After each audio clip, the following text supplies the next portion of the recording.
Fred Film Radio, I'm Matt Micucci from the 79th Venice International Film Festival, and I'm so pleased to be joined by Brendan Gleeson and Colin Farrell. Thank you very much for joining us. Thanks for having us. Thanks for having us. Presenting what I knew was going to be the highlight of my festival, The Banshees of Inisherin, or Inisherin. It is a made-up fictional island, but there are real elements, very real, existential. But the first question that I wanted to ask you is, because I'm a huge fan of In Bruges, this is a very different film, of course, but what was it like to rekindle that chemistry? It was good. It was easy. I feel like if there's one conversation that, as a human being, you get to finish in your life, really, it maybe is a conversation with yourself, if you're lucky. Some people get pulled from the field mid-sentence, but I think there's a number of people through our lives that, once you meet them once, there's a conversation that's always open. Yeah. And even if it's revisited 10 years or 20 years later, and and with him it was the same. I feel like we've been just having even though I only saw him intermittently in the 14 years since In Bruges, there's a conversation that started in Bruges that'll continue forever, even if I was to never see him again. So, to get back with him and Martin on this piece that was so different, that of course had the McDonagh strain of obsession in human beauty and the grotesque and the macabre and the hilarious and the absurd and love and friendship and all these things, but it felt very singular. It felt very different from In Bruges, while obviously being born of the same genetic creative pool. It was just a joy. And to be on the west of Ireland as well, asking all these questions, and the crew felt very involved in the film, like really involved. Everyone did. It felt like we all had some kind of lovely emotional stake in it. Yeah. Brendan, do you feel the same way about the chemistry and the west of Ireland? Yeah, there was an interesting thing Colin said just when we finished the movie. Colin just wrote a note and said it's odd not to care when we see each other again. Yeah. Because there's a continuity from the time that we hooked up. Yeah. That it's a continuum. Yeah. And so. There's something going back into to be able to explore that in the reality, no Zoom calls or any of that stuff. It's actually in the reality on an island in a mythical story with mythical sort of ambitions. It just the realization of it then, but the actual relationship was a continuum. So it was a joyful thing. Yeah. Brilliant. I hope I have time to ask you one more question. Let me check. Yes.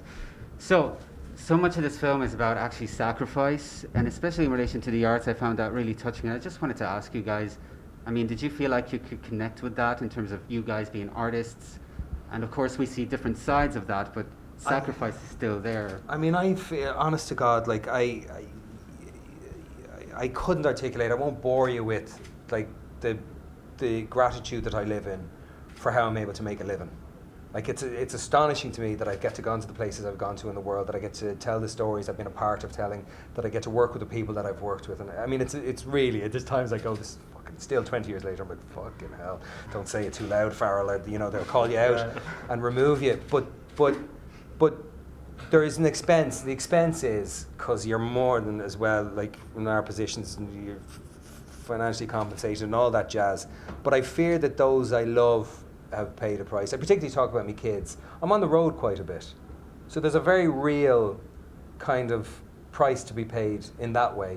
And it's like I've missed funerals. This is not a sad I'm not expecting anyone to weep any tears, by the way, when they listen to this. It's just a fact of life. I've missed funerals, I've missed weddings, I've missed the burials of people that I care about and all that kind of stuff. I missed the birth of my firstborn. Thank God I was there for the birth of my second. But yada. So there is concessions that are made throughout the years, but Jesus, what a gorgeous position to be in, to be able to be telling stories 20 years later, and I don't know how you feel about that, big man. Yeah, I think there is an idea.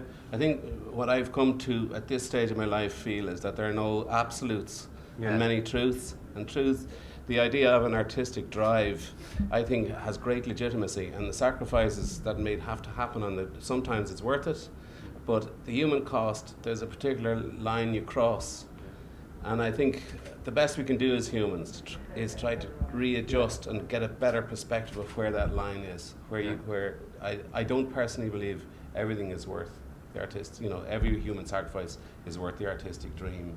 But where the line is after that. Yeah. Yeah. And it's amazing now that things, the way everything is informed by everything else. Maybe I'm not a great father, but I'm fairly attentive when I'm home. Maybe I wouldn't be as attentive if I was home all the time. Do you know what I mean? That's right. Not to Yeah. put a silver lining on it, but honest to God, true. so maybe that concession or Yeah. you know, that compromise I'm talking about is actually. No, gift- you keep it gift in to mind. this You guy. keep the line in mind all You the know, time. gift So to that's this all guy, we can yeah. do. Yeah. They're trying to, they're forcing us to end this, damn it. But anyways, thank you very much, guys, for joining Where us. are It's you been a from? pleasure. Well, I grew up in the west of Ireland, Yeah, actually. no, whereabouts? Galway or more. Fred Film Radio, I'm Matt McCucci from the 79th Venice International Film Festival, and I'm very pleased to be joined by Martin McDonagh. Thank you very much for being here. Thanks for having me. Presenting the film, The Banshees of Inisherin. Just such a great film, such a powerful film. There's so much that I'd like to ask you about it, but firstly, perhaps because I grew up there, what was it like I thought to I return? detected a little accident there. I'm delighted that you did, and I can't help but ask you, what was it like to return? Because Galway obviously means a lot to you. Yeah. Because of your artistic journey. Yeah, it's a beautiful place. It's where I had my first plays on when I was like 24, 25. We actually rehearsed in the same theatre for this that we put the plays on 25 years ago. So it was a wonderful homecoming. Wow. It's my favourite town in Ireland, Galway. And my mum and dad lived just outside of it on the road to where you get the ferry to the Aran Islands. So every weekend after filming, I could go see my parents, and it was like perfect. And it made the whole thing just like a family, like a movie. Am I right in saying also that this was kind of, the film is actually drawing from an earlier work of yours that you never... Not really. The title is, I had the title like 20 years ago or more, and as the end of a vague trilogy, which I did have the other two parts for, two plays, Cripple Vinishman and Lieutenant of Vinishmore. But the play I wrote with this title, it never really worked. It wasn't ever finished. So I kept the title. I liked the title, but I went back and wrote a completely new thing 3 years ago, and kept a slight variation on the title, and it worked. But it's definitely a new story for me. And I was asking Colin and Brendan about so much of this film is about really sacrifice, and especially in relation to arts. Is this something that you felt in your journey? It's definitely a discussion. It's something that's always in my head, like how much time should you devote to it? Should you devote all your time to it? Should you feel guilty when you're not doing it? How do you balance a happy life with art? You know, so it's I took it and Brendan's character to a dark extreme, but it's definitely, are we wasting time? I think is always a question on a writer's mind. Yeah. And also, this is a fictitious island, really, but it's kind of set in a real time frame, and a particularly delicate time frame when it comes to Irish history, Yeah. the Irish Civil War. So this blend of reality and fiction, do you find it stimulating to work in this kind of hybrid space? Yeah, it gave it a sort of a metaphorical aspect to have a civil war raging over there on the mainland at the same time as this little civil war between two people is happening, and just to have those as mirroring each other slightly was kind of poetic somehow for me. I mean, you don't have to know anything about the Irish Civil War really to get it, but just to have a vague inkling of what most wars are like while this is going on in front of it was part of the story. There's so much that I would like to ask you more, but we're probably going to have to wrap it up. I do have to ask you one more question, because I'm obviously a huge fan of In Bruges, and we're seeing the couple, the leading couple from that film together again. What was it like to get them back on? It was a joy. We always wanted to get back together. We had such a happy time on Bruges. It did so well, even like as a cult movie, ever since. Like, probably more people have seen it in the years afterwards than at the time. And everyone who comes up to all three of us talk about it. So part of this for us was we didn't want to disappoint anyone who loves In Bruges, you know. We wanted it to be very different and maybe stranger, maybe sadder, but it had to be at least equally as good. So I hope we've at least managed that. It is a different movie, but it's a powerful movie, and I recommend anyone check it out when it does come out. And thank you very much, Martin. It's been an absolute pleasure. Thanks so much for having me. Cheers. This is Fred Film Radio, the Festival Insider.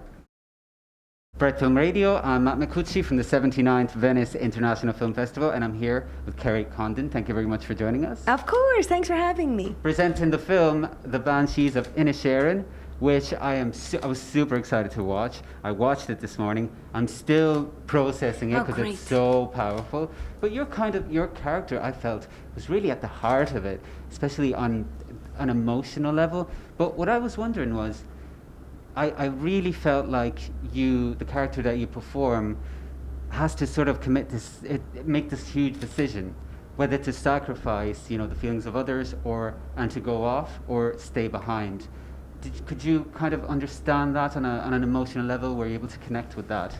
Of course, yeah, because I left home at 16. I left Ireland, so of course I understood that there's sort of a longing to go and try other things, but there's also a guilt at leaving behind people, and also a feeling that they might think that you're leaving because you don't like them, or that they might take it personally. So, but I also felt that she, if she stayed, I think Siobhan, I just don't think, I think it was just going to go south for her life, and her depression, and I think she kind of felt that there was kind of, no choice really. Yeah. What was it like to kind of work in? Because I understand a lot of this film, if not all of the film, is shot in Inishmore, which is a rather small island, and it can kind of feel like a microcosm in its own right.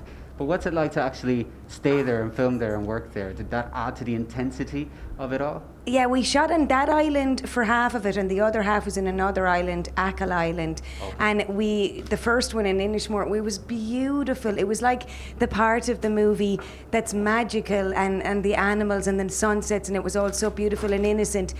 And we got gorgeous weather. But then, and all the scenes with Colin Porrick's character and my character, all the scenes in the house, we shot them all there.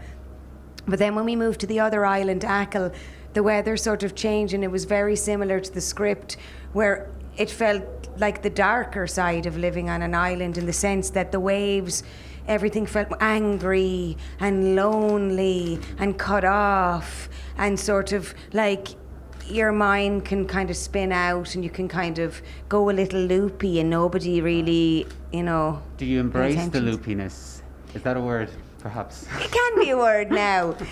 Do I do, because I find that people who are left of centre a little more interesting, and sometimes, to be honest, I find them more normal than people who are, come across very together and normal. I think I don't trust a person who's like that. Me too. Okay. Oh, we got to wrap it up. Hey, unfortunately. What's your last question? That's it. It's got to be it, unfortunately, but it was such a great pleasure. Thank you very much for joining us, and thanks a lot. Thank you best so luck with the film. much. Cheers. This is Fred Film Radio, the Festival Insider.